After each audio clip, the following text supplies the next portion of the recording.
আসসালামু আলাইকুম। আজকে আমি আপনাদের সাথে পরিচিত হতে আসলাম। আমি ডক্টর নাইম আনোয়ার।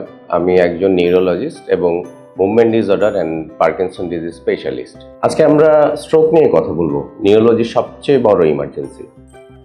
দেখা যায় পৃথিবীতে তৃতীয়তম মৃত্যুর কারণ হলো স্ট্রোক।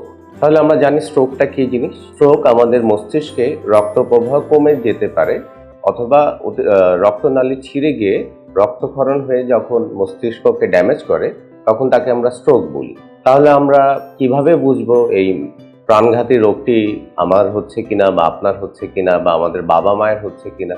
এটাকে আমরা বলে থাকি fast, FAST। F for face মানে মুখ, মুখমণ্ডল কোনো দিকে যদি বেঁকে যায়। এ ফর আর্ম, যদি কোনো হাত অবশ হয়ে যায়, হাত দুর্বল হয়ে যায়, হাত উঠাতে না পারছি।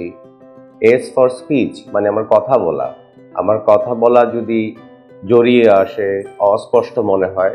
আর টি ফর টাইম, কারণ স্ট্রোকের সময় অনেক মূল্যবান। যত দ্রুত এখানে আমরা চিকিৎসা করতে পারবো তত দ্রুত রোগীকে সম্পূর্ণরূপে সুস্থ করে তোলা সম্ভব।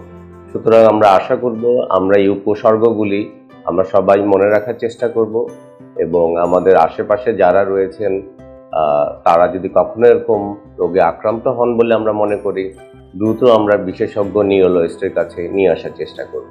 আর স্ট্রোকের ঝুঁকিতে কারা কারা রয়েছেন সেটা নিয়ে আমি পরবর্তী ভিডিওতে বর্ণনা করছি।